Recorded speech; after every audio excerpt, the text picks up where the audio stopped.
Hop. La hair. Here. Bonsoir. Bonsoir tout le monde. Bonsoir à tous les amoureux qui nous regardent. Alors, Gros big up à eux. Ouais. Oui. Dans le dernier épisode, après avoir retrouvé Descartes dans un état fort fatigué, fort triste, il vous a partagé ses aventures quant à la mort de son ami, dans des circonstances assez noires. Néanmoins, vous avez poursuivi vos investigations, vous êtes allé au Pain d'Or, vous avez posé quelques questions à j'ai oublié son nom. Au tenancier, qui peut me rappeler son nom. Vous aurez un bon point. Thorvald, non En tout cas, vous l'avez. Thorvald. Si. Bref, peu importe. Vous avez posé quelques questions, vous avez fini par remonter la piste de l'homme que vous cherchiez, à savoir Elias Dracmont. Et le tavernier vous a fait part du souhait d'Elias de voir Vénétia, et uniquement Vénétia, le soir même, à la chapelle. Elle s'y est rendue, suivie de près ou de loin par ses compagnons, pour découvrir un Elias mort, planté dans un des murs d'une petite maisonnette attenante à la chapelle. On n'est peut-être pas encore sûr qu'il soit mort. C'est Peut-être que. C'est vrai, elle n'avait pas défini totalement s'il était mort à ce moment-là, jusqu'à être surprise par un vieil ami revenu d'entre les morts, certain Surin. Après l'avoir combattu, sans trop de difficultés, sauf peut-être pour Astrid qui s'est mangé quelques blessures. Vous avez soigné Astrid de blessures très étranges, très nécrotiques, très noires, très maléfiques, on pourrait dire. Et l'écaille, dans toute sa réflexion, a décidé de rassembler quelques planches de bois du toit effondré non loin lors de votre bataille pour cramer Surin. Et vous en étiez à peu près là. Le corps de Surin était en train de brûler au milieu de ces petites maisonnettes au plein cœur de la nuit. Le corps d'Elias avait été décroché par l'écaille et qu'il avait jeté nonchalamment un peu plus loin. Vous l'aviez fouillé auparavant, cherché quelques notes supplémentaires, vous n'aviez rien trouvé. Vous voilà rassemblés autour du corps décharné et brûlé de Surin. La tête écrabouillée non loin par la masse de l'écaille. La scène est à vous, qu'est-ce que vous souhaitez faire? Je vais me retransformer en Descartes et je prends le temps pendant que le feu brûle de faire une détection de la magie sur la zone. Très bien. Voir s'il reste encore des filaments ou autre chose qui traînent par ici. C'est Ça sent pas. C'est un rituel? C'est un rituel, ouais. Tu prends quelques minutes pour commencer ton rituel. Les autres, en attendant? Moi je voulais juste aller voir si j'arrivais à déterminer depuis quand il était mort le mec. Elias? Oui. Ouais. Tu peux aller vers le cadavre et fais donc un jet de médecine. J'ai un truc qui me trotte dans la tête. J'ai besoin de savoir. 3. C'est assez difficile, c'est même très difficile à déterminer parce que, comme je vous l'avais dit la partie dernière, lorsque Descartes avait un petit peu regardé, toutes les blessures sont déjà complètement pourries, complètement nécrosées, comme si elles avaient été infligées des jours, peut-être des semaines auparavant. Mais le sang est chaud et commence seulement à coaguler. Donc difficile, très difficile de déterminer. T'es un peu perplexe devant ce cadavre. Ouais, mais j'ai une expérience avec les gens que j'ai assassinés. Je peux savoir si ça fait plutôt genre 2 heures ou si ça en fait 12. Comme dit, c'est paradoxal. Il y a 2 lectures sur le même cadavre, donc c'est très étrange. Le sang chaud te fait dire qu'il est mort il y a moins d'1 heure.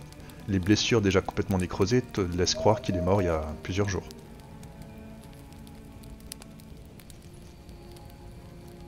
très embêtant. Fort. Est-ce que, par hasard, je me souviendrais, à travers mes anciennes expériences de blessures comme ça, est-ce que j'aurais déjà vu ça par le passé? Fais-moi donc un jet d'histoire, mais avec des avantages, s'il te plaît.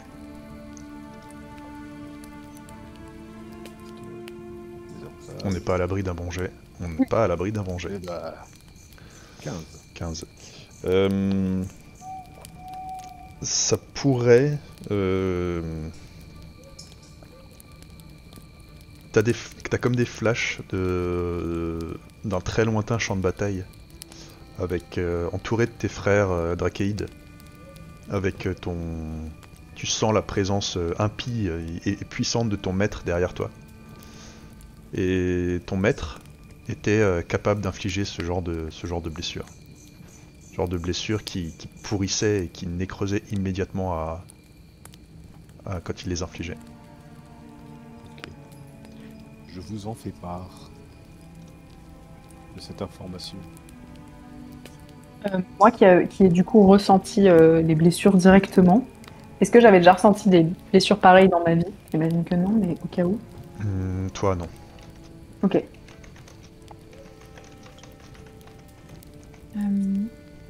Vénétia se sent très très mal. Elle a regardé cette scène avec un peu de détachement, voir l'écaille proposer d'aller ramener ce corps, ce pauvre bougre, auprès de l'armée impériale, si je dis pas de bêtises, pour voir si on peut en tirer quelques deniers, la violence. Le corps de, pardon? Vous vouliez Le ramener? corps d'Elias. Le corps d'Elias. Vu qu'il était recherché, j'avais proposé ça, c'est vrai. En fin de séance dernière. La violence de la mise à mort de Surin et le chamboulement de revoir ce personnage, moi ça me rend malade. Donc effectivement, je me suis mise sur le côté, j'ai vomi, j'ai dû me vider parce que je suis vraiment retournée. Mon cerveau est retourné, mon cœur est retourné et je reste...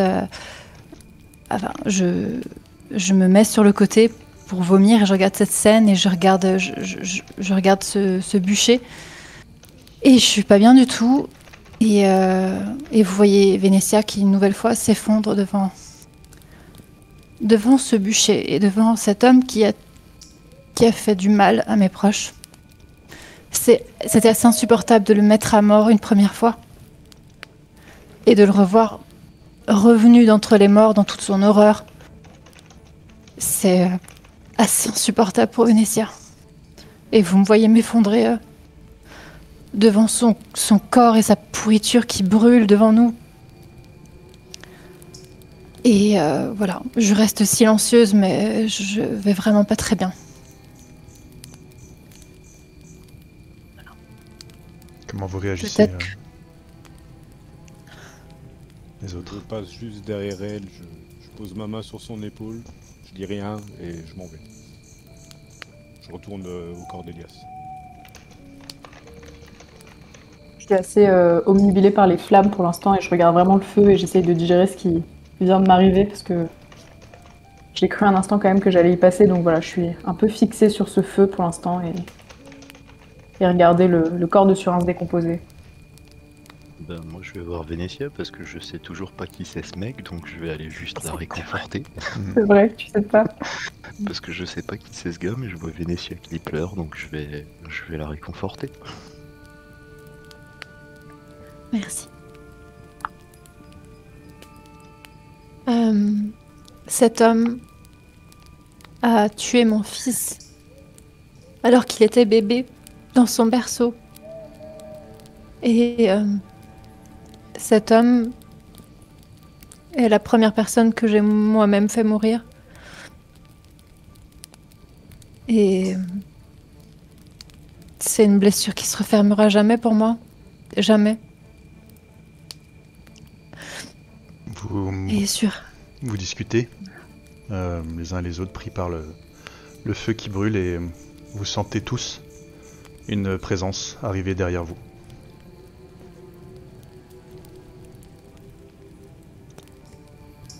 Et J'ai terminé de regarder un peu ce qui se passait, s'il y avait des traces de magie encore restantes. tu sens effectivement des forts relents de magie obscure. Encore.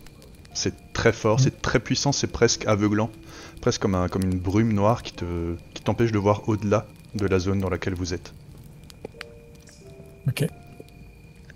Bah, dès que je vois ça, je me retourne vers mes amis pour leur dire on n'est pas au bon endroit. C'est malsain de rester ici. Et vous... Et Oui, On vous... la sent la on présence. sent, ouais, c'est ce que Ouais, j'allais dire. mais c'est au-delà de ça, il y a vraiment... Vous sentez quelqu'un, vous entendez même quelqu'un arriver dans votre dos. Ah. Et vous vous retournez, vous voyez une silhouette sombre, encapuchonnée, qui se tient là. Elias. Où est-il? Elias. Et vous apercevez un personnage qui va se décrire maintenant.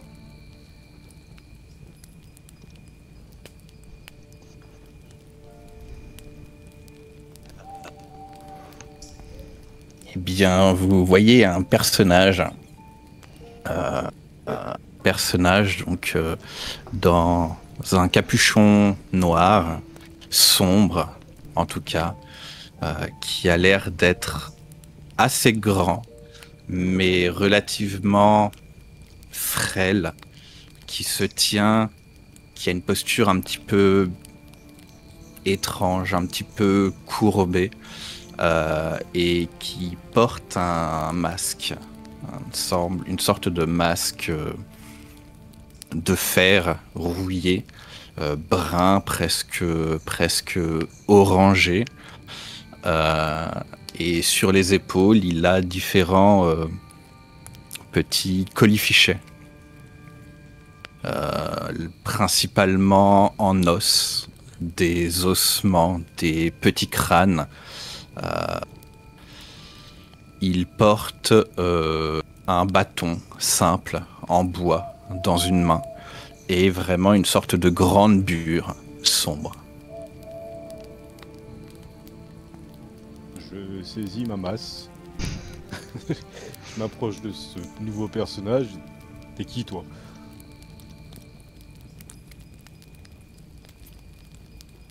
Je cherche Elias. Le morceau de viande là-bas par terre? J'essaye de regarder ce qu'il me montre. Effectivement, il y a un cadavre un peu plus loin qui gît au-delà du feu, dans lequel un autre cadavre a l'air de se consumer. Il y a une dame en armure de maille et en chasuble jaune des prêtres d'Iméril qui est agenouillé devant ce feu, visiblement en larmes. À ses côtés, une femme encapuchonnée dans une cape verte qui lui tient l'épaule. Un peu plus loin, une naine, cheveux bruns, tenue un peu bariolée, avec un instrument de musique à côté qui était, avant que tu arrives, hypnotisé par le feu, ce cadavre qui brûlait. Un homme au crâne rasé et à la tenue brune et verte, qui a l'air d'être en train d'effectuer une sorte de rituel magique, tu sais à quoi ça peut correspondre. Et c'est ce gros drachéide qui est posté devant toi. En voyant cette posture menaçante, je fais quelques pas quand même en retrait. Je regarde un peu la troupe et j'essaye de regarder vraiment cette masse qu'on m'a dit être Elias sur le sol. Puis mon regard se repose sur le drachéide. Moi, Torkarak.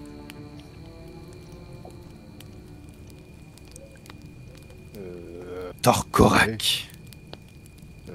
Moi, l'écaille. T'attires que les gens bizarres, non? On appelle la tête et puis je dis ça aux autres derrière.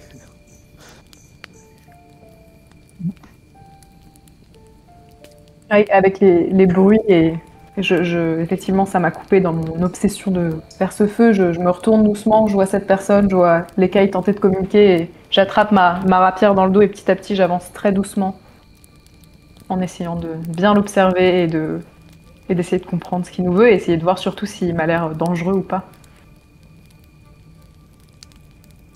Je me mets un petit peu en retrait et puis je vais lui parler. Torkorak, es-tu une menace pour nous? Veux-tu terminer tes jours ce soir avec ton ami Elias? Que nous veux-tu? Moi, pas un danger. Je... Suivre vous. Et suivre trace de Elias.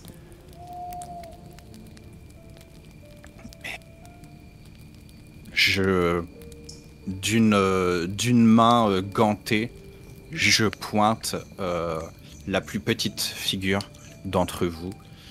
Je pointe la naine et je dis Bois, m'avoir devancé.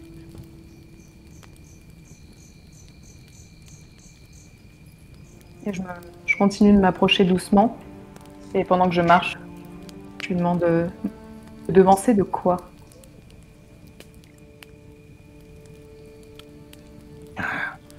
Savory. Bibliothèque de Savory. Elias a caché un texte. Livre, toi avoir trouvé. Et c'est toi qui aurais dû tomber dessus? Aurait dû ou n'aurait pas dû. Je cherchais trace. Je... besoin de ce document. Et comment tu sais Affaire importante. Comment tu sais que ce document se trouvait dans cette bibliothèque? Elias l'a déposé. Pourquoi? Je... voir Elias le déposer, le cacher. Et tu connais Elias? Tu lui as déjà parlé ou tu fais que le suivre? Non, déserteur, suivre sa trace.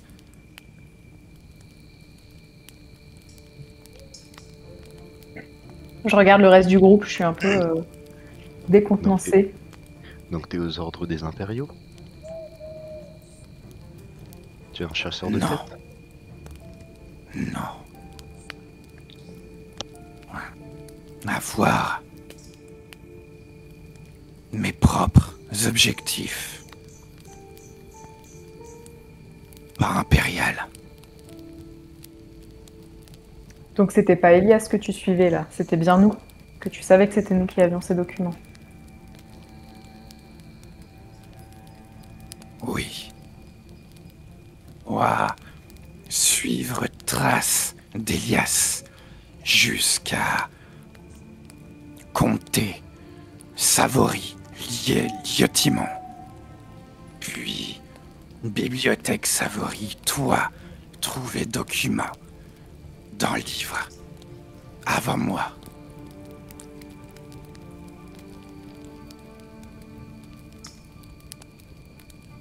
Il y a toujours cette présence magique, néfaste, maléfique qui nous plombe.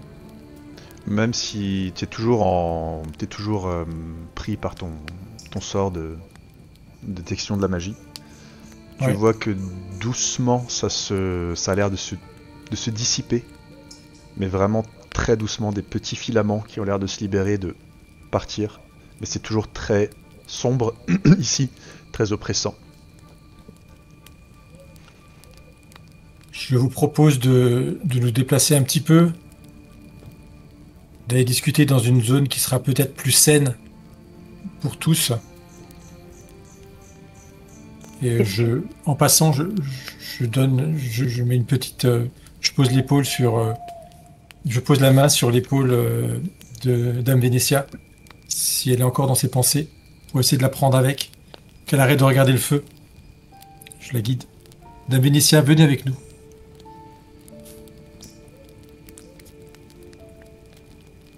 Je ne peux pas. Donnez-moi quelques instants. J'arrête de regarder le feu, je regarde vers le sol et je regarde un peu autour de moi. On a bien une chapelle à proximité immédiate. Oui. Et je te dis d'écart. Donnez-moi juste quelques instants. Et je me lève et je me dirige vers la chapelle. Pour y effectuer évidemment quelques prières. Quelques instants. Vous la laissez... tout le monde la laisse partir, vous la regardez. Hein.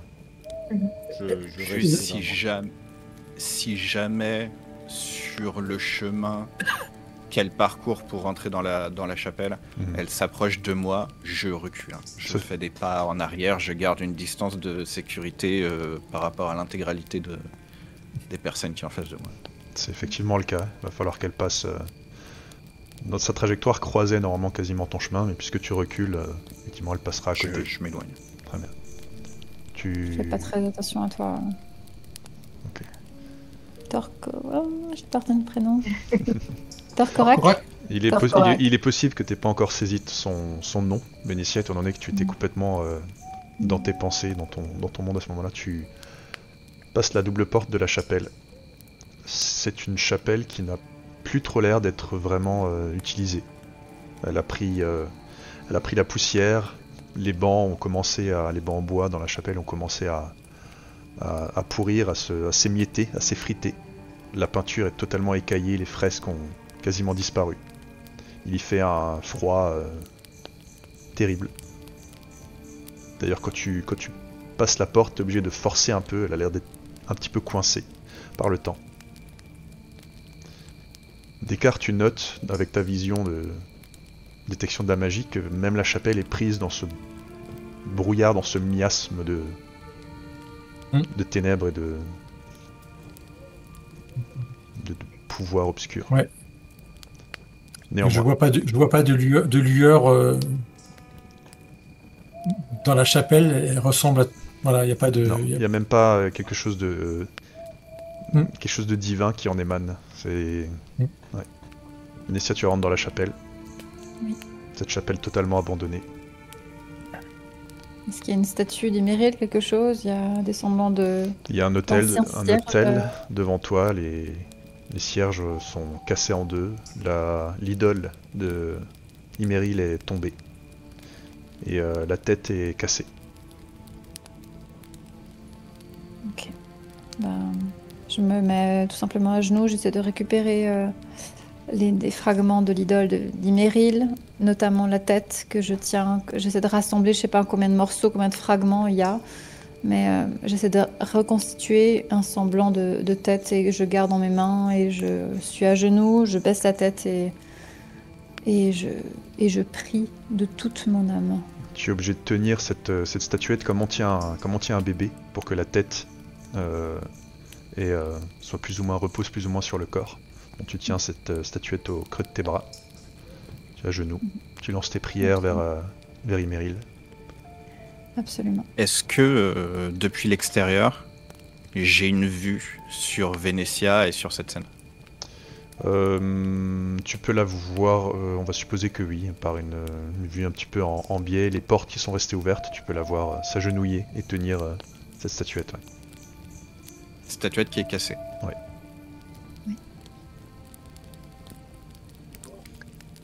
Question, est-ce que, de par le parler de Torcorat, on peut essayer de déterminer de où il peut venir? Très bonne question. Qu'est-ce que tu parles comme langue, Astrid? Est-ce que je peux... Attends, je vais regarder moi-même. Ne t'inquiète pas, je m'en occupe. Mais au-delà de la langue qu'il parle, juste par l'accent qu'il a, Par juste sa l'accent. façon de parler, et j'ai quand même fait de longues études, C'est beaucoup vrai, voyagé. mais son accent, comme tu dis, ne te dit rien du tout. Et parce qu'il a quand même évoqué, enfin, il a précisé Savoris, Hmm. Pontellier, tout le monde, donc je me doute qu'il vient pas d'ici, de sa façon de parler, mais je peux pas en savoir plus. Non. Non, ok. Pas à son accent Très en bien. tout cas.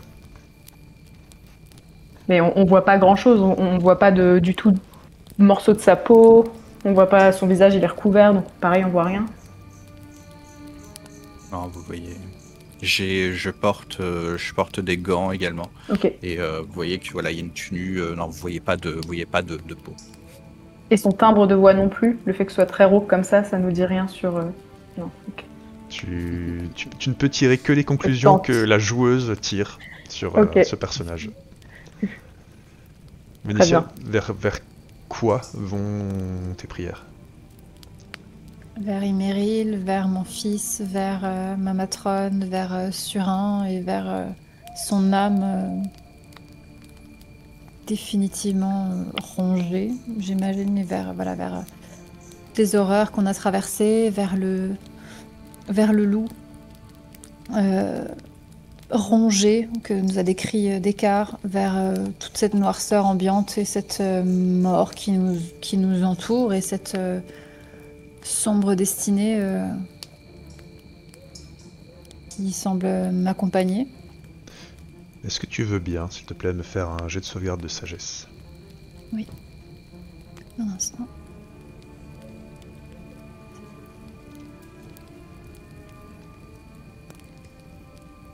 Je m'approche doucement de Torkorak. Mhm. Je marche doucement pour voir sa réaction. J'avance comme a fait Astrid avant.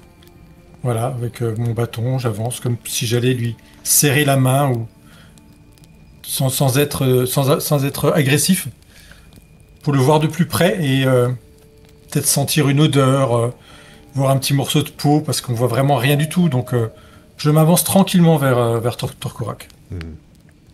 Tu vois que dans un premier temps, je m'éloigne au même rythme que toi, mais en voyant que tu continues d'avancer et que tu as l'air d'avoir une approche plutôt apaisante, je te laisse prendre un petit peu de te rapprocher en fait, jusqu'à rester, j'ai une posture méfiante. Sur la défensive, presque craintive, mais je te laisse t'approcher à peu près à distance en tendant la main de toucher. Voilà. Ok. Je m'arrête environ, on va dire à 1 mètre pour t'observer et j'essaie de revoir tes yeux à travers ton masque. Est-ce que j'arrive à voir quelque chose derrière? Est-ce que je vois une lueur? Est-ce qu'on peut voir des yeux à travers le masque? Est-ce qu'on peut voir une bouche qui est derrière ce masque? Tu vois pas de bouche, le masque c'est vraiment un morceau de métal qui n'est pas sculpté, qui n'a pas d'expression, qui n'a rien, mais au niveau des 2 trous, tu peux voir, en effet, entrevoir des yeux orangés. Orangé, d'accord. Sierra, l'écaille... Pas... Pardon. Vas-y, Ouais. je te laisse terminer. C'est pas... Enfin, ça peut me rappeler quelque chose ou pas? C'est des yeux orangés d'une certaine race? Ça vous rappelle étrangement le personnage que vous aviez rencontré dans le temple à Icor. C'est lui que je pensais. Ouais, c'est... Tout suspect. Voilà, il avait aussi des yeux orangés derrière, pas tout à fait la même expression par contre. Lui, il avait un masque en bois, je sais pas si vous vous rappelez, un masque en bois en forme d'oiseau. Simplement, ça t'évoque ça, mais tu vois bien qu'il n'y a pas nécessairement de rapport entre les deux. L'œil n'est pas le même. D'accord. Quoi? Et là, d'un signe de tête, du coup, vers toi, Descartes. Toi, être bête, avant, animal. En effet. En effet, Torkorak. Je parle aux animaux et je vis avec eux. Tu as bien lu. Tu as bien lu en moi. Grand chaman.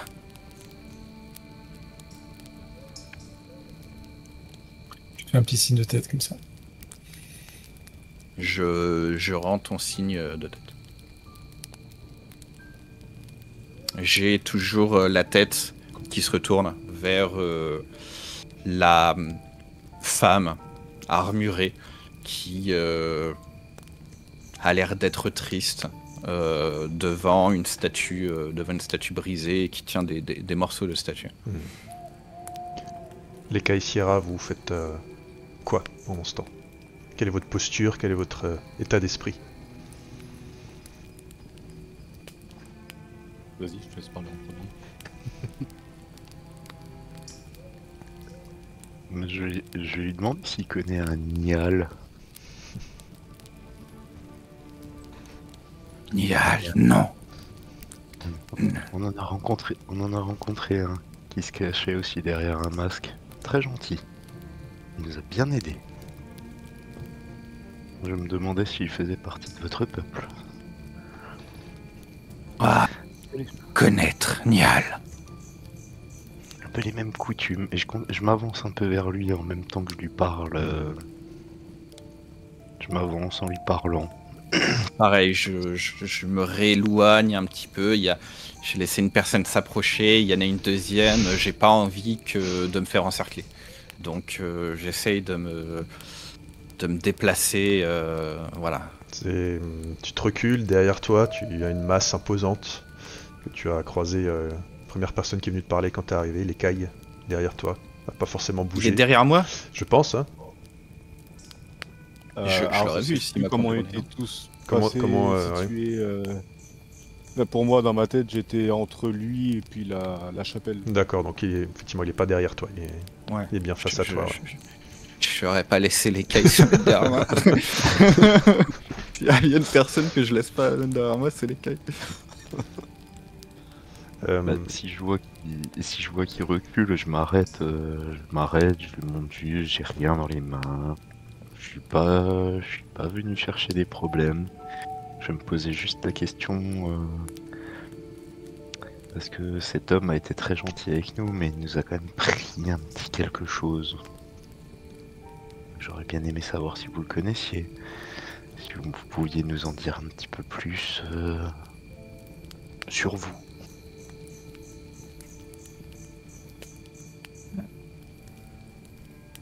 Besoin de parler à Elias.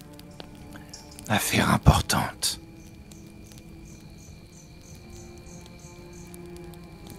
Il est là-bas, Torkorak, regarde. Ça va être compliqué. Si tu arrives à parler aux morts, ce qui est bien possible, va lui parler. Et je lève la main comme ça, je te montre le corps au loin. Je recule un petit peu pour que tu puisses passer, si tu veux aller voir le corps. Je les contourne, je contourne le petit groupe, toujours en les gardant face à moi. Quitte à marcher sur le côté et ensuite marcher à reculons. Et je m'approche, en effet, du corps d'Elias, que je vais essayer de fouiller dans un premier temps. Ça marche. Pareil, hein, quand je m'agenouille au niveau du corps d'Elias, je me mets de manière à ce que le groupe soit face à moi. Je laisse pas des gens derrière moi. Ça marche. On va y revenir. Vénétia, tu es dans la chapelle, tu lances tes prières. Tu sens que il y a un mur, quelque chose qui a l'air d'étouffer ta voix dans ta tête, comme si la voix ne sortait pas de ta gorge, même si tu ne parles pas à voix haute, et tu n'arrives pas à émettre tes prières dans cette chapelle. Et tu relèves la tête, et le mur en face de toi a l'air de se fissurer.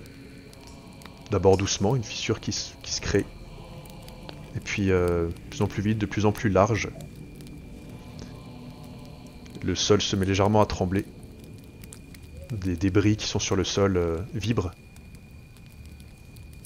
Tu regardes instinctivement derrière toi vers tes compagnons, la porte de la chapelle est fermée. Tu es seul. À travers les fenêtres, il n'y a pas de lumière, c'est le noir complet. La fissure dans le mur de la chapelle en face de toi semble tout à coup complètement se scinder. Tu as l'impression que la chapelle se coupe en deux. Elle s'ouvre jusqu'au toit. Et quand tu regardes au-dessus, tu vois un ciel rougeoyant. Avec des créatures ailées qui ont l'air de voler dans le ciel. Énormes créatures noires. La chapelle s'est complètement ouverte en deux, les murs s'effondrent. Tu vois devant toi une grande plaine. Au sable noir, aux rochers noirs d'obsidienne qui ont l'air brillants et coupants. Et au loin, une silhouette, tu penses extrêmement massive, de la taille d'une montagne peut-être. Un être gigantesque avec 2 paires de bras qui se déplace à des kilomètres et des kilomètres devant toi, mais qui est pourtant bien visible. D'un pas extrêmement lent. Et tu sens cette créature, son regard néfaste et puissant, se poser sur toi. Avant de revenir à nouveau dans la chapelle. Elle est entière. La lumière du feu éclaire l'intérieur. La porte derrière toi est ouverte. La statue d'Iméril, dans tes bras, s'est effritée. Il n'en reste plus que du sable.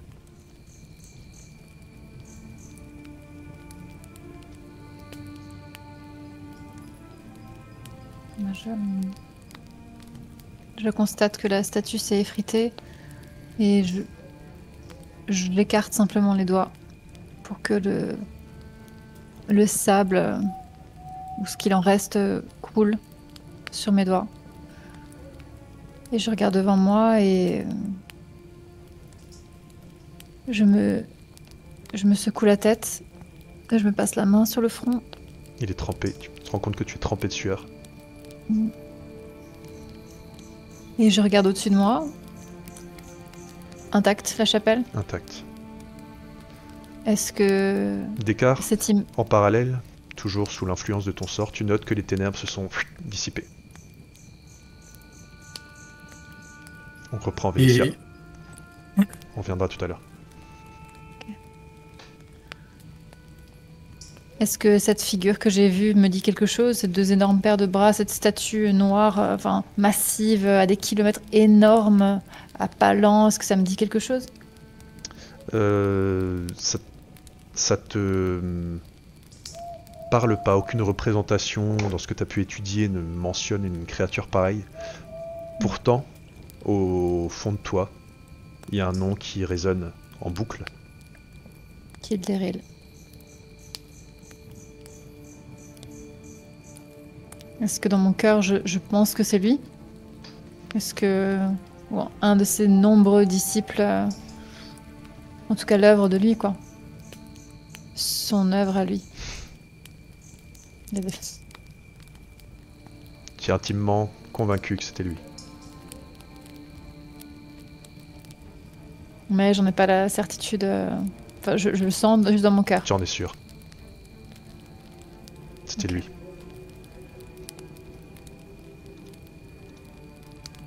Je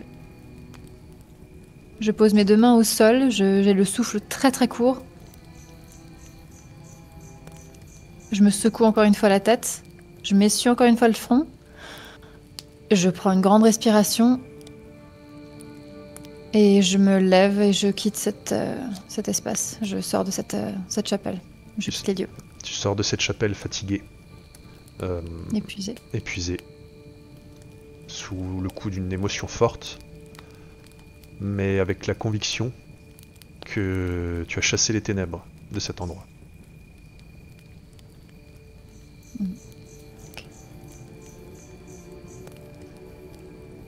Très bien. Les autres, vous voyez Vénétia sortir, titubante, transpirante, de la chapelle. m'adresse à elle. Dame Vénitia, je ne sais pas ce que vous avez pu... à qui vous avez pu parler, mais les ténèbres ont quitté cet endroit. Je vous en remercie. Je crois que je l'ai vu. Le fils maléfique d'Iméril. Je crois que c'était lui. J'ai prié, j'ai invoqué ma déesse. Et tout à coup, les murs se sont effrités. Le ciel de la chapelle s'est ouvert et tout était noir. Et j'ai vu cette forme immense au loin, maléfique. Et je crois que c'était lui. Lui qui est à l'origine de toute cette noirceur, de tous ces désordres, de toute cette dérégulation, lui qui est en train de tout détruire.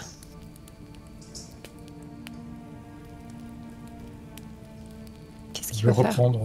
Il veut reprendre le pouvoir. Évidemment, il est en train de le faire. C'est ce qu'il a fait avec Yagyu, c'est ce qu'il a fait avec ces milliers de disciples qui travaillent pour lui en son nom. Et toute cette horreur, toutes ces noirceurs qui se propagent.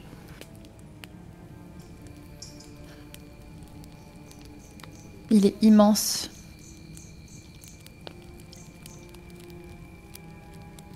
Il est immense. Nous aurons besoin de trouver des alliés puissants.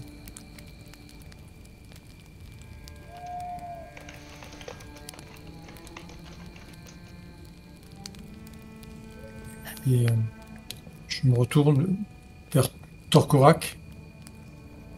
Torkorak, tu es bien courageux pour être venu nous voir ce soir. Je ne sais pas ce que nous pouvons faire pour toi. Tu as maintenant le cadavre d'Elias devant toi.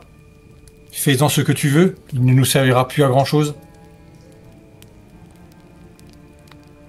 J'étais en train de fouiller son corps. Il me semble qu'il n'y a plus rien. Plus rien, dessus. effectivement. Je vérifie malgré tout si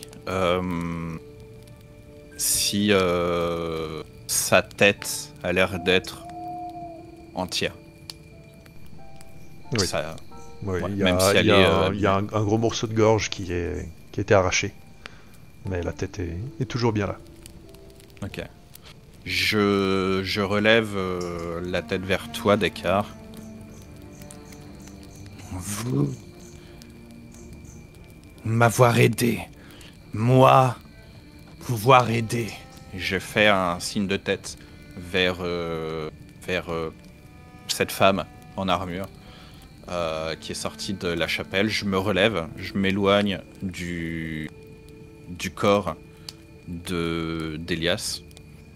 J'avance vers vous, j'avance en fait vers l'entrée de la chapelle. Pareil, hein, en vous contournant, en contournant le groupe, en restant relativement éloigné, vous gardant toujours de face, et en entrant dans la chapelle.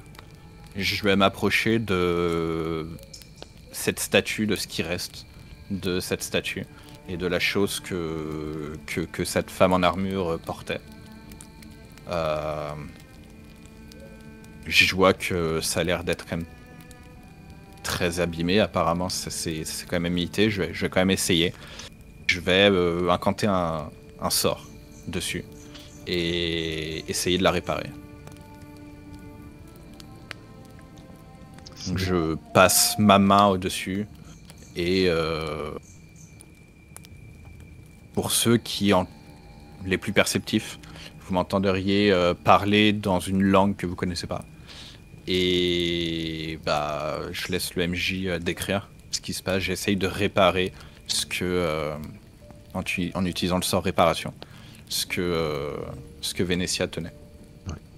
Je sais pas si tout le monde peut le voir, mais il a rassemblé ce sable, quelques morceaux encore assez épais, et comme dans un tourbillon, il est en train de Vous voyez de la base de la statue, c'est en train de se reformer, de se recréer. C'est pas tout à fait la même quand il a terminé, mais ça ressemble quand même beaucoup. C'est une statue d'une femme, une grande femme, une silhouette féminine dirons-nous plutôt, qui a l'air de tenir une grande sphère entre ses mains. Je me relève et je m'en éloigne. Statue très abîmée, cassée. Moi, essayez pas pouvoir faire mieux. Tu t'es adressé à qui exactement? Au groupe?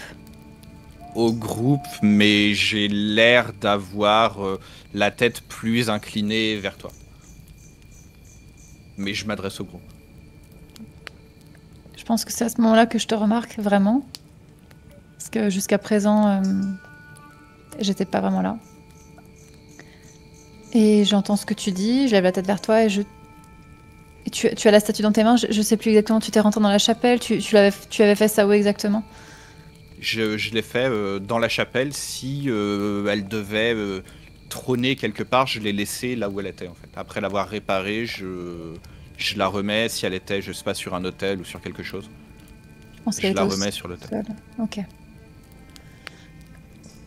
Bah je t'entends, je t'écoute et je tourne la tête de nouveau je me retourne vers la chapelle et sans réfléchir, je rentre dedans et j'attrape cette statue et je la prends contre moi. Je sors de la chapelle et je m'approche vers toi et je te dis je m'éloigne toujours. Okay. Quand tu t'es approché rapidement dans la chapelle, j'étais sur le chemin, d'un geste rapide, je me suis décalé craintif. Ok. Et alors je me poste devant toi et je tiens cette statue et je te regarde. Là où je regarde tes yeux orangés et je te dis merci. Je dis rien de plus, mais je te fixe un moment. Et je retrouve le groupe un peu derrière. Okay. Moi, je retourne auprès du corps d'Elias, où je me réagenouille devant le corps des glaces et je vais essayer de lancer communication avec les morts. Ça marche. Quel est la descriptif de ce sort? Tu peux me le rappeler? Ouais. Il suffira de me faire un copier-coller, de me l'envoyer sur le Discord, c'est pas un souci. Les autres, pendant ce temps, est-ce que vous faites quelque chose? Il lance un sort. Enfin, je peux pas savoir ce qu'il lance comme sort. Non, d'autant plus que c'est un genre de pratique. Il nous dira après comment il le fait, mais c'est un genre de pratique que tu ne connais pas, que tu n'as jamais vu. Donc tu sais qu'il lance un sort. Difficile de savoir quel genre de magie c'est. Ouais. Ok. Moi, je vais communiquer par télépathie avec mon cher Erelim. Je ne sais pas où il est. Je sais pas où il est depuis que je me suis mangé des coups et qu'il était très fâché et qu'il est resté. Toutes ses attaques ont échoué. Et je vais lui demander si une telle, un tel humanoïde, ça lui parle à Erelim, s'il en a déjà croisé, si ça lui dit quelque chose. Aussi ce qu'il ressent, ce qu'il a ressenti les derniers instants de Surin et ce qu'il a ressenti, voilà. Tu communiques par télépathie avec Erelim et tout ce que tu entends en réponse c'est le maître.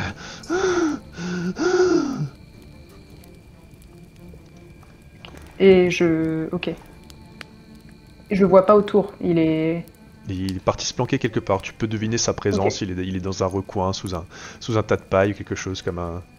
Tu devines sa présence. Ok. Et tu envoies. Il te répond pas tout de suite, mais tout à coup il ressort de son tas de paille. Il court vers toi comme un enfant et il te saute dans les bras.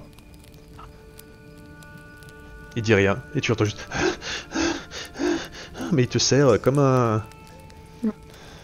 Ouais, je lui rends son étreinte, je le prends dans mes bras vraiment comme un petit bébé et je ne le ressollicite pas pour l'instant et je le laisse reprendre ses esprits. Ça marche. Tu sens qu'il lâche une petite caisse et qu'il rigole un peu, qu'il pouffe un peu. Est-ce qu'on le voit? Est-ce que je le vois? Est-ce qu'il est visible ou invisible, Astrid? Moi je dirais que là il est visible.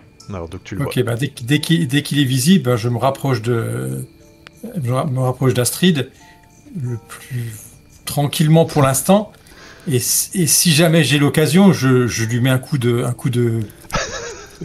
canne. Je recule. Voilà. Non mais pour l'instant, non mais j'ai l'air Tu tout à ne fait. l'apprécies pas. Ça fait longtemps que je l'ai pas vu, donc voilà. Si tu essayes de mettre un coup de canne, j'essaye d'empêcher de mettre mon bras à la place où. Voilà. Ok. C'est toi qui viens de dire qu'on avait besoin d'alliés puissants. Puissant, ouais. Puissant. Ouais. Et du coup, je te parle en aparté un petit peu, Astrid. Parce que je m'éloigne un petit peu et je te demande, Dame Astrid, vous qui élevez des diablotins, que pensez-vous de notre nouveau compagnon ou notre nouveau voyageur? Je ne sais pas du tout quoi en penser. Tout ce que je sais, c'est que j'ai pas du tout envie pour l'instant de partager quoi que ce soit avec lui. Je pense qu'on a assez à faire et en tout cas les documents qu'il cherche, je suis d'avis d'en discuter avec l'équipe, mais je serais plutôt contre les lui transmettre. Tout à fait. Je pense que à partir du moment où il a son Elias, nous ne pourrons plus faire grand-chose. Je vous propose de quitter peut-être tranquillement ces lieux. Et c'est quoi le rapport entre élever des diablotins et juger les voyageurs? Eh bien, je le trouve relativement, on va dire, sombre. Et je ne sais pas ce qu'il est en train de faire avec le corps d'Elias. Je pense que ce qui se passe dans le monde actuellement, on n'est pas les seuls on n'est pas les seuls à l'avoir remarqué et qu'on n'est pas les seuls dans cette quête de trouver des solutions. Et si tout le monde a été mené à Savoris à ces textes et à ces énigmes d'Elias, eh bien, je pense que c'est peut-être pas le dernier qu'on croisera. Et est-ce qu'on sent qu'il est en train justement d'incanter un sort? On sent quelque chose?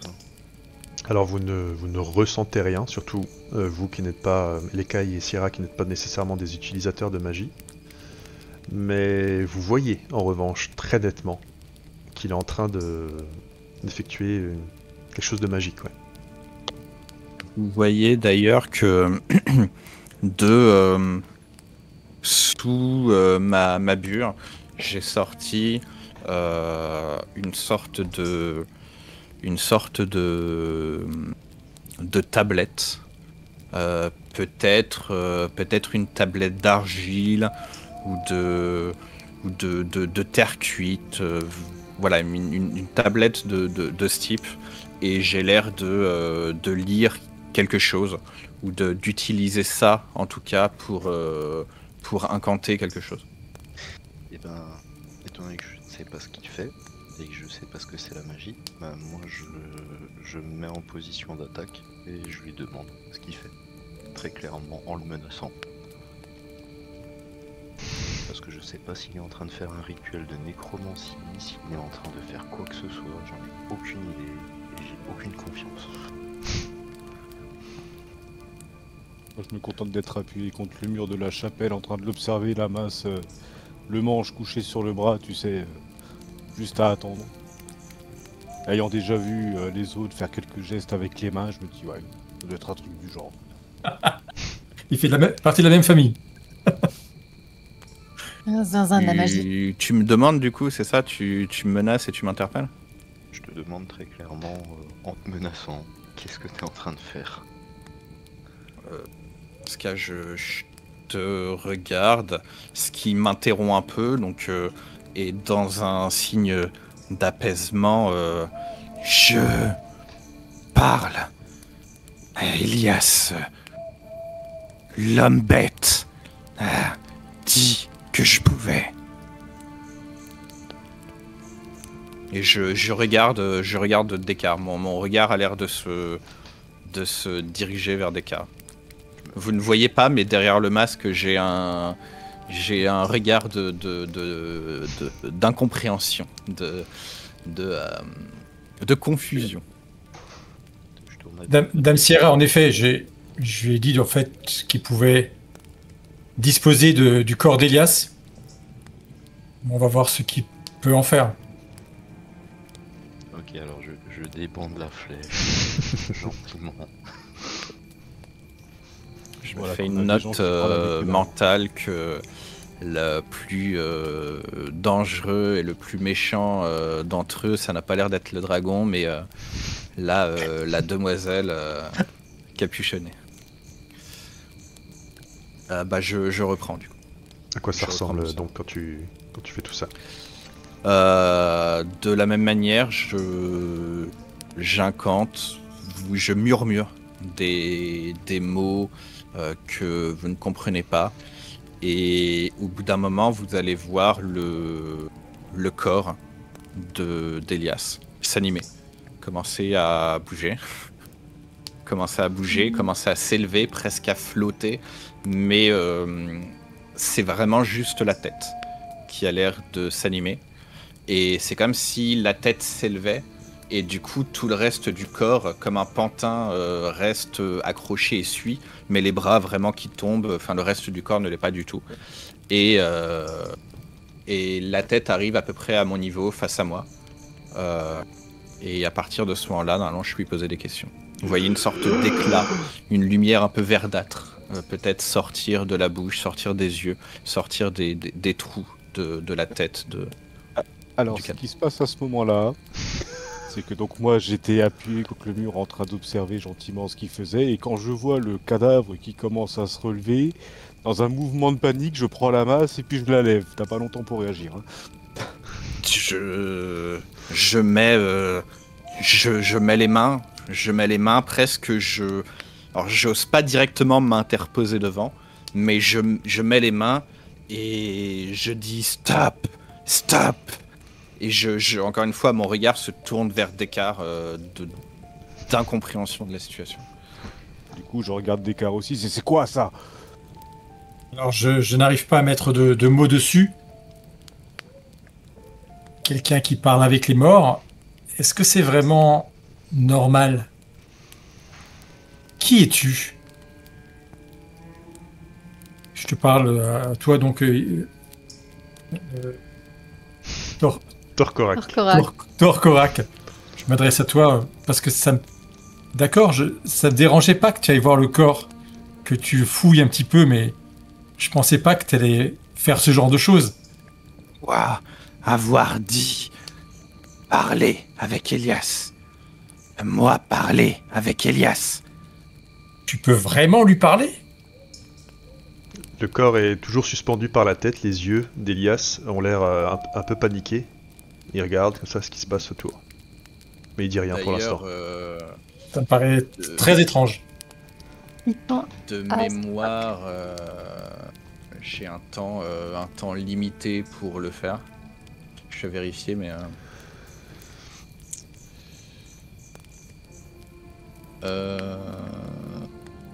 Bon, 10 minutes, ça va. Ça devrait suffire. Ça devrait suffire. Ça devrait suffire. Sortilège inoffensif. Au moment où il dit inoffensif, je débande un peu mes muscles et je garde la masse en main. Mais je suis pas serein. Allez, qui n'a pas encore menacé Torkorak? Au suivant. Allez. Moi non plus, pas encore. C'est pas lui que je disais, hein, c'est le cadavre. Ah, c'est le cadavre, pardon. Ah, c'est le cadavre, ok. Ouais. Est-ce que avec mes petites bases que j'ai en nécromancie, je peux reconnaître un peu le type de sort que c'est? Enfin, est-ce que ça me parle? Pas du tout, c'est pas du tout le même type de magie que je ressens. Tu as des bases en nécromancie?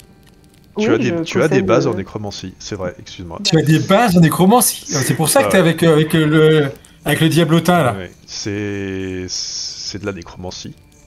Ok, C'est bien au-delà de ce que tu es capable de faire. bien sûr.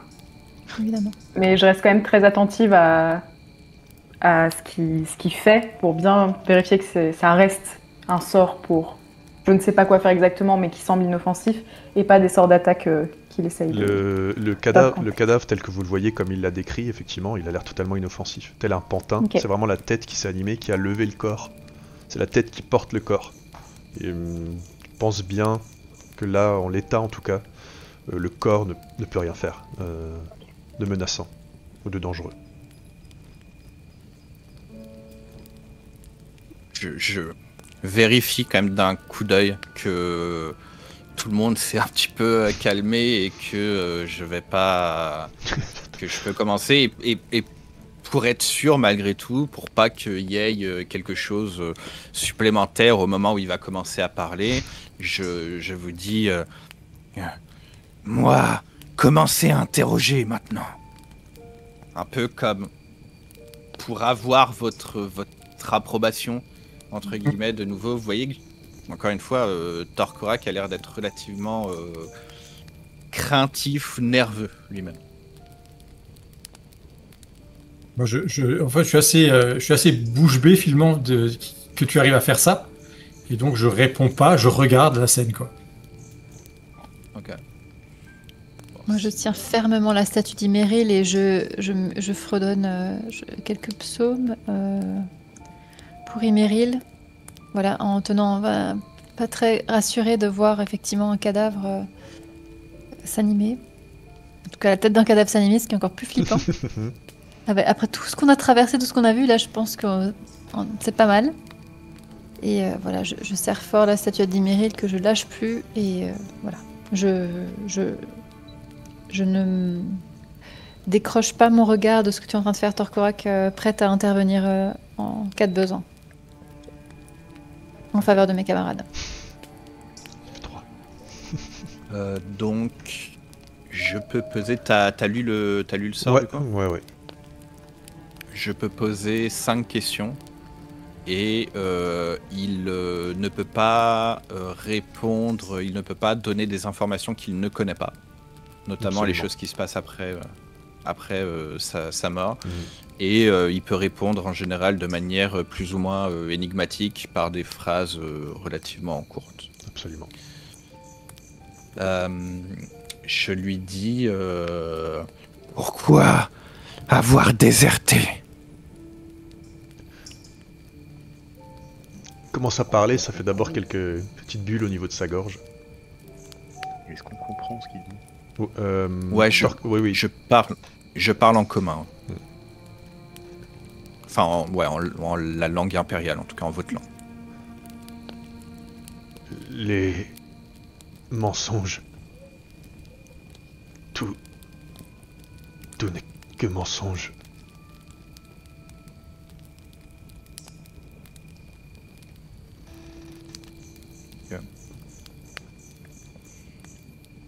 Pourquoi séparer de Gester Malnoroy ?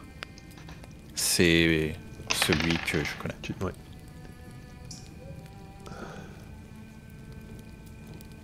Nous étions recherchés. Il fallait se séparer.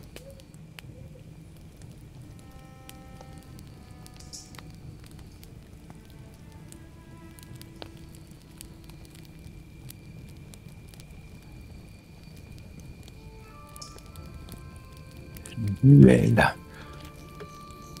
Que s'est-il passé ? Duel Louis Perret, Chagoul.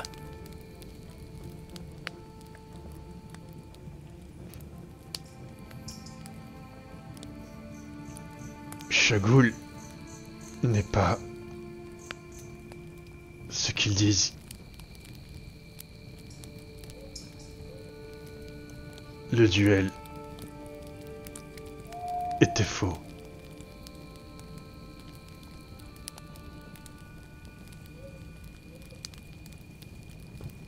Il reste 2 questions. Ouais. 2 questions que j'avais gardées pour pouvoir rebondir. Pourquoi faux duel ?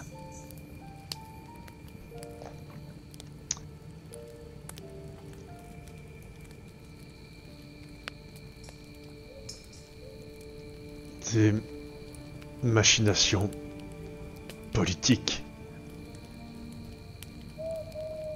Des intérêts.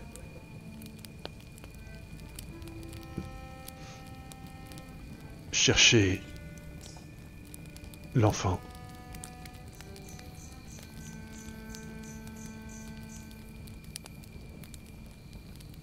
Et quel enfant? L'enfant de la baronne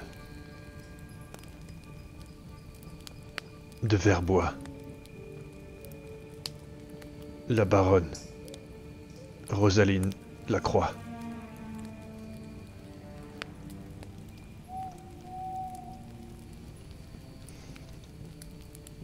Et là, comme mu par une force qui te dépasse, Torkorak, son bras s'élève et t'attrape au col. Je me laisse faire. Dans un premier temps, en tout cas. Je veux voir ce qui se passe. Il a les yeux qui commencent à papiner un petit peu dans tous les sens, il commence doucement à se révulser, tu sens qu'il est en train de repartir. Je regarde son bras, surpris. Ouais. Au moment où il y a le bras qui saisit Torkorak, il y a ma masse qui s'abat sur son crâne, au cadavre. Ça marche. Merci. Tu tapes sur le crâne, le cadavre s'effondre complètement, la main lâche, complètement prise, et retombe comme il était tombé auparavant, comme un pantin, comme une poupée de chiffon, inanimée. Ok, je le regarde et vous voyez qu'instinctivement j'ai un peu la tête qui penche sur le côté un peu comme les chiens qui veulent comprendre quand ils sont intrigués par quelque chose. Et je regarde, j'essaye de comprendre ce qui vient de se passer. Je suis un peu déçu intérieurement que le Drakid les fracasser. J'aurais voulu savoir ce qui se passait. Mais... Tu l'as vu que quand il t'a attrapé, il avait vraiment une expression de terreur sur le visage avant de partir. Après que le cadavre soit retombé, je vais vers Torkorak et j'essaie de le prendre, ça va? Pareil, là, craintif, je viens de te voir abaisser quelque chose, je m'éloigne. Oui. Il allait t'attaquer, là, non? T'as perdu le contrôle? Je... sais pas. Connais pas cette réaction. Vous... Okay. Ah, ça va. Connaître... Rosaline de la Croix. Verbois. Je ne sais pas si nous la connaissons. À la première mention de Verbois par le cadavre, je me suis un peu figée et le lien avec Erelim s'est inversé, c'est moi qui l'ai un peu serré pour trouver du réconfort. Et quand il rementionne Verbois, j'ai un peu les yeux qui deviennent humides, mais j'essaye de rester le plus discrète et de... Voilà, mais je suis un peu figée et là je parle pas, je suis juste... voilà. Je connais très bien la baronne. Qui est-elle? Une femme qui aime faire de belles soirées. Une soirée. Une soirée avec des invités, enfin... Bon, j'ai participé à une ou deux de ces soirées, peut-être, et il est possible que j'ai partagé sa couche.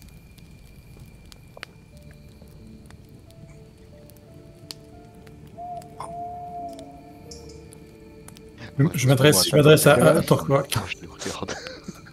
Je le regarde, genre bien, oui. Torkorak, est-ce que tu maîtrises vraiment tes pouvoirs? Tu sais que je ne connais pas ta magie, mais il me semble qu'elle te submerge. Non. Fais attention à ce que tu fais.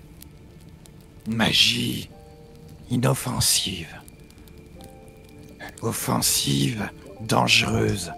seulement si je décide, comme n'importe quelle magie.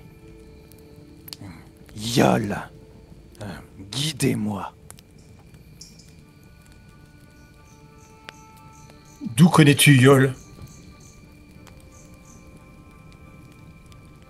Pourquoi moi pas connaître Yol? Ton accoutrement me fait croire que tu ne vénères pas cette déesse. Moi, vénérer Yol. Pour rappel, Yol, c'est une des deux lunes. Oui, j'ai confondu avec autre chose, donc je C'est me rattrape. c'est mais- pour ça que je me permets de faire un petit rappel. Ok, très bien. Donc tout le monde la connaît, c'est vrai. Eh bien, Vas-y. sur ces bonnes paroles de milieu de la nuit, voyageur, si tu as pu obtenir tes informations, nous te souhaitons une bonne route. Attendez. Je me retourne de nouveau vers le Drakeid. Enfant, Rosaline de la Croix. C'était ma question, c'est est-ce que de mon passage à Verbois, j'ai un souvenir d'un enfant de Rosaline Lacroix? Fais un jet d'histoire.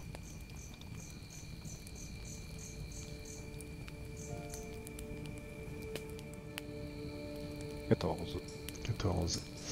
Tu te rappelles d'un gamin, effectivement, qui traînait un peu dans la cour, dans la cour, avec les membres de la cour, dans le château de la baronne. Un gamin assez discret, pas très bavard, peut-être même un peu étrange. Il avait rien de particulier physiquement, je veux dire. Avec un 14, rien qui t'a sauté aux yeux, non? Ok. Je sais pas, tu sais, à l'époque, je travaillais pour la milice de Verbois, j'ai pas vraiment côtoyé la baronne assez longtemps pour connaître son enfant. Je cherche quelque chose dans ma bure, dans mes affaires, et je sors une carte que vous reconnaissez très clairement être une carte du comté de Lotiémont. Vous voyez qu'il y a des choses déjà qui ont été inscrites, qui ont été marquées, des zones qui sont entourées, quelques petites inscriptions, peut-être des fois des flèches, des choses. Je te montre la carte et je te demande où Verbois. Alors, on a une carte nous aussi, hein. Je voulais Oui. afficher sur Let's Roll. Ouais. Bah du coup, ouais, je prends sa carte, je regarde avec la nôtre et puis j'entoure Verbois là où c'est censé être. C'est là, ici. Là. Ouais, je suis pas encore, faut que... Ah oui, oui. Ah bah, C'est en plein centre du comté, dans les bois, justement. C'est à quelques lieues plus loin de Gardepin. Gardepin est à l'orée des bois. Ouais. Verbois est quelques lieues plus loin. C'est un endroit où on a déjà été? Ah oui, ok, c'est en plein milieu. Ouais, Ok. c'est en plein milieu. À part les cailles, non. D'accord. Mais c'est néanmoins un lieu... Alors Vénétia est partie, non, Vénétia est là. Pour Vénétia Vénétia. Descartes, c'est un lieu que vous connaissez dans le comté, qui est... Voilà, qui est connu, qui est un grand bourg, un grand bourg. Ok. Pas une grande D'accord. ville, c'est pas non plus un petit village, c'est voilà, un grand bourg. Avec quand même plusieurs centaines d'habitants et effectivement, maintenant que les cailles vous en a parlé, c'est vrai que le château de Verbois est réputé pour ses soirées mondaines, fastueuses et quelque peu, on va dire excentriques pour être gentil Poli. et poli. Et bien Voilà. séant. Voilà. Bien, c'est bien. En tout cas, j'ai été bien reçu là-bas. Le feu qui brûle sur prodigue à présent des flammes très hautes. Et vous entendez au loin des cloches dans la cité, dans le village de Savoris, qui teintent, un petit peu d'agitation.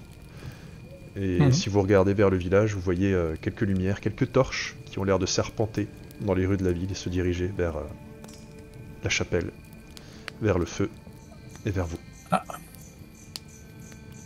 On dirait que le feu a réveillé les villageois. Vous pensez qu'ils vont Et- le prendre comment? Il en reste, de toute façon, il ne restera pas grand-chose de Surin. Enfin, je sais pas si on voit encore grand-chose. Pour l'instant, il y a vraiment un corps complètement carbonisé au milieu Ok, au milieu de d'accord. ce large foyer. D'ailleurs, je reporte mon attention sur ce corps qui est en train de brûler. Et je vous dis... qui est lui? Ce n'est plus un être humain. Menace. C'est celui qui a tué Elias. Mort-vivant, puissant, jamais vu comme lui avant. Ressentir puissance pendant votre combat. Sa puissance était due à la force d'une femme qui l'a réanimé, qui l'a... Je vais te couper tout de suite. Oui. Tu ignores complètement cette information. Vénétia ne le sait pas. Je sais, comment dire, quand j'avais mis à mort sur un pour la première fois, il y Mhm. avait, Ah, il y avait tu une parles, femme oui, derrière. d'accord, ok. Excuse-moi, autant pour moi. Autant pour moi. Tu Oui, as fait et- le rapprochement, Vénétia a fait le rapprochement, oui, c'est vrai. Oui, et je lui ai parlé, un des seuls C'est mots vrai. là que j'ai échangé avec Surin la séance précédente, il a dit ma maîtresse est plus forte que ça, quelque chose comme ça, quand j'ai essayé de lui faire un C'est renvoi vrai. vers les morts, je crois que c'était à ce moment-là. Tu as raison. Excuse-moi. Vas-y, je te Donc laisse. à 2 reprises, je sais que Surin a mentionné une femme. C'est tout bon. C'est moi. Ok. C'est tout bon. Ouf, c'est pas du méta, Ah non, ça va. pour une fois. Parce que tu nous as déjà fait voir cette femme à Non, d'autres effectivement. reprises hors Absolument. jeu.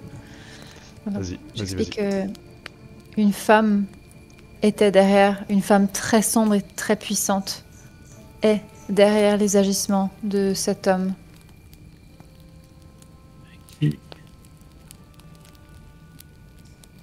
Une femme très noire, très puissante, qui l'a ramené à la vie,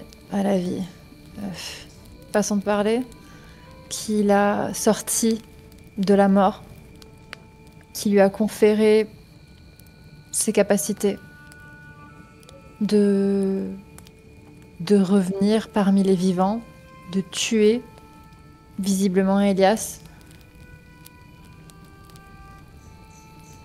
Mais Jamais vu magie, nécromancie, puissant comme ça. Une femme, grande chamane. il ne mérite pas ce terme-là. Toi, connaître son nom. Je ne crois pas. Si elle ordonnait, serviteur mort-vivant, de tuer Elias, déserteur, elle, connaître secret. Mission importante. Connaissance importante.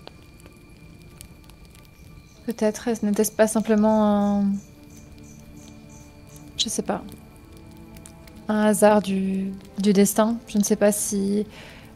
Est-ce que Surin était spécifiquement là par rapport à Elias? Est-ce que Surin était spécifiquement là par rapport à nous? Est-ce que Elias n'était pas simplement une personne de trop sur son chemin et je sais pas. Est-ce que je sais pas. J'ai pas la réponse.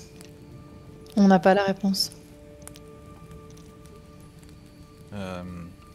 Je me tourne vers la naine. Toi, encore, avoir document dans le livre.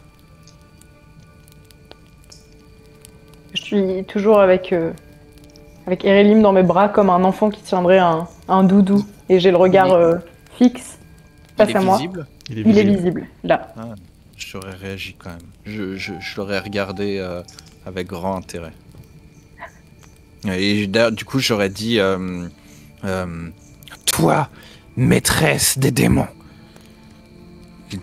possédez encore documents, livres.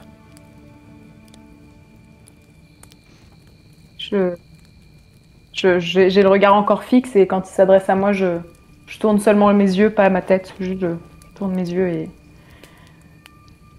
je te dis que de toute façon, ces documents ne t'apporteront rien et je ne souhaite pas les partager à d'autres personnes.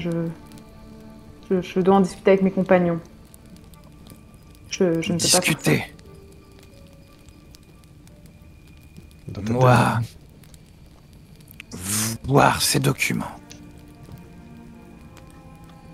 Dans ta tête, Astrid, tu entends. Il me plaît bien, lui.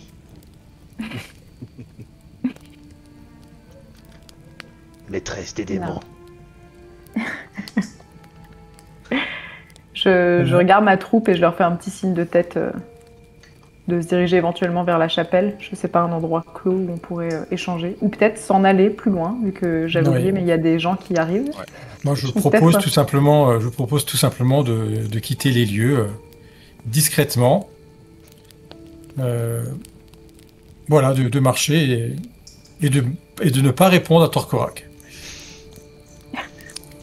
Avant qu'on quitte les lieux, je me dirige vers la dépouille d'Elias et je pose ma main sur son corps, sur son bras, peu importe, sur son torse, et je murmure quelques prières pour le repos de son corps et de son âme tourmentée. Et alors qu'il était, son cadavre était figé dans cette expression de terreur qu'il avait adressée à Torkorak lorsqu'il l'avait saisi, c'était immédiatement pris le coup de masse sur la tête. Son visage était figé dans cette expression de terreur. T'as l'impression que c'est comme si tous les muscles de son visage se détendaient. Ok. Il semble retrouver une expression, bien que, évidemment, très... il est mort, quoi. Néanmoins, il est plus figé dans cette expression de terreur. Tout se détend un peu. Et sinon, je reste sur l'idée de Descartes. Si on attendait les mecs, on leur dit qu'on a buté un mort-vivant, qu'on a retrouvé le cadavre et on le revend aux Impériaux. Oui. Que du coup, on passerait Je vous propose de rester discret et de quitter tout doucement les lieux. En marchant dans la direction opposée de ces torches qui sont en train de remonter du village. Et d'aller dans la direction opposée, il fait nuit, donc de marcher sans faire trop de bruit et de nous éloigner.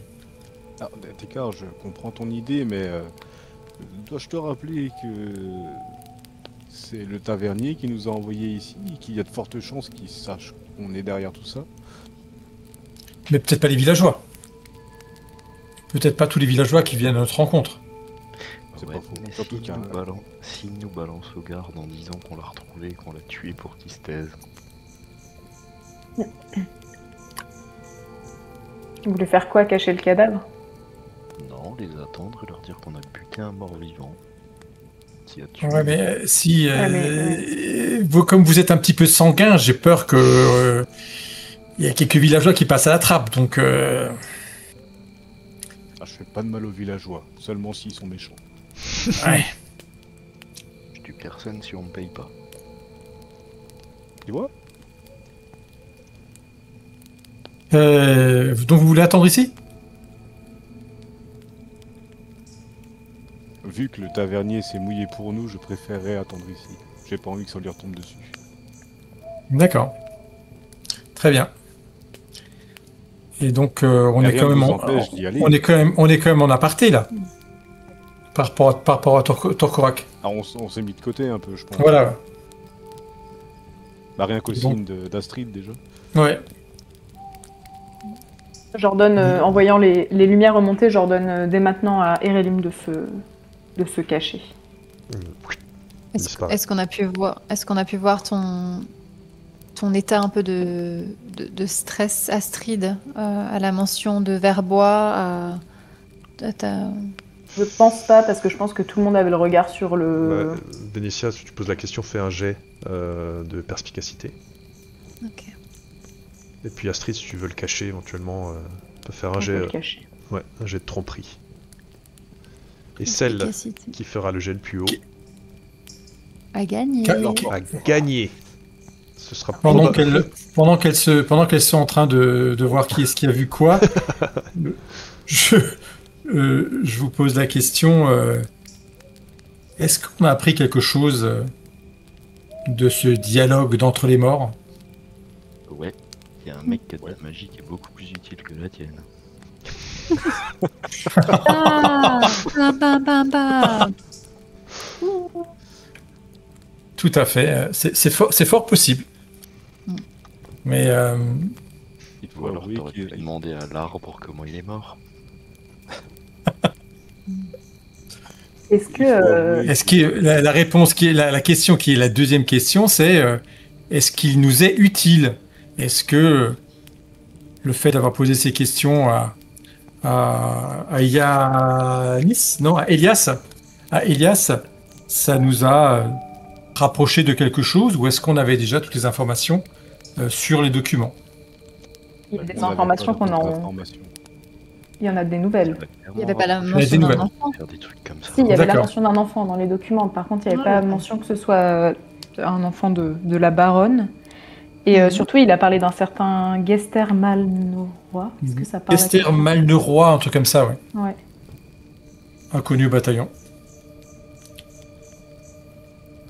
Objectivement, tu as été en contact avec un être qui est mort à cause de la noirceur de ce monde. Est-ce qu'un quelqu'un qui pourrait ne serait-ce que nous aider un tout petit peu est vraiment de trop? On ne sait pas dans quel intérêt il souhaite accéder à ces documents. Je pense Non. qu'on n'en sait pas assez sur lui pour l'accueillir aussi facilement dans...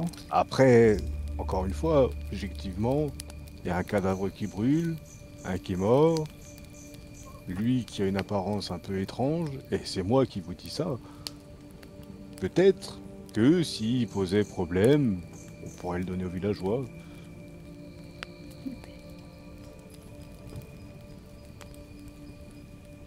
Est-ce que pour approcher nos ennemis, nous devons vraiment nous entourer de diablotins, de gens qui parlent avec les morts? La prochaine étape, c'est quoi? On va adopter une succube? Car ouais. t'es parti avec un arbre, Oui, mais l'arbre, il est... et il m'a foutu une sacrée claque, l'arbre. T'es L'arbre, pas tout blanc. L'arbre, il ne parle pas avec les morts, il ne ressuscite pas les morts. Moi je vote pour la suite. C'est un arbre.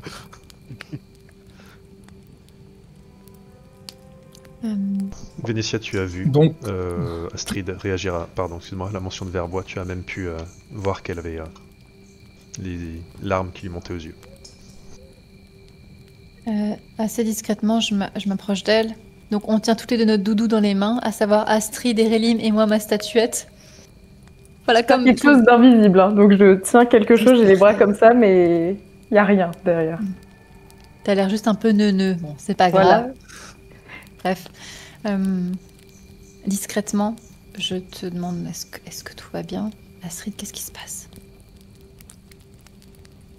Il y a beaucoup de choses qui remontent ces derniers temps et des endroits que j'aurais préféré éviter pour l'instant qui semblent liés à nous et je crains de voir affronter certaines choses que je ne souhaitais pas affronter pour le moment. Ok. Cette conversation, vous l'avez en aparté de l'aparté, du coup. Tout à fait. Oui, pas Inception. Je te dis, tu as besoin d'en parler. Ne garde pas tous ces fardeaux, tous ces poids sur tes épaules. Tu sais qu'on est là. Pour l'instant, ça va. Je ne pensais juste pas que notre quête me mènerait sur des points aussi sensibles de ma vie, mais il faut juste que je l'accepte. Et je savais que je devrais être confrontée à ces choses à un moment, et il semblerait que ce moment soit arrivé. Tu sais qu'on est là. Signe de tête. La petite foule qui... J'ai un enfant qui se réveille. Ouais, la petite foule qui sortait qui arpentait le village est en train d'en sortir. J'allais terminer. J'allais finir justement pour qu'ils puissent vaquer. Ah, tu es encore là? Très bien. Donc la petite foule qui arpentait le village est en train de sortir du village. Vous voyez les flambeaux. Il y a environ une vingtaine de personnages.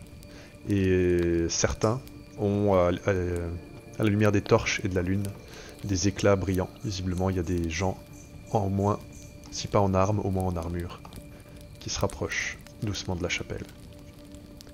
Et c'est donc là-dessus, ma chère Sierra, qu'on va se quitter. Bisous et désolé. Il n'y a pas de souci. Bon courage. À bientôt. Et Ok, moi ça fait... voilà. Qu'est-ce qui va nous arriver? Exactement. Ça fait un cliffhanger. Ouais. Et vous m'avez bien eu, hein. Je sais pas si c'était à plusieurs. Bon. Quoi? De quoi quoi? Non, j'attends. On est encore en ligne? Ouais, on est encore en ligne. Ah, tu veux faire ça en off? oui. Y a pas de souci.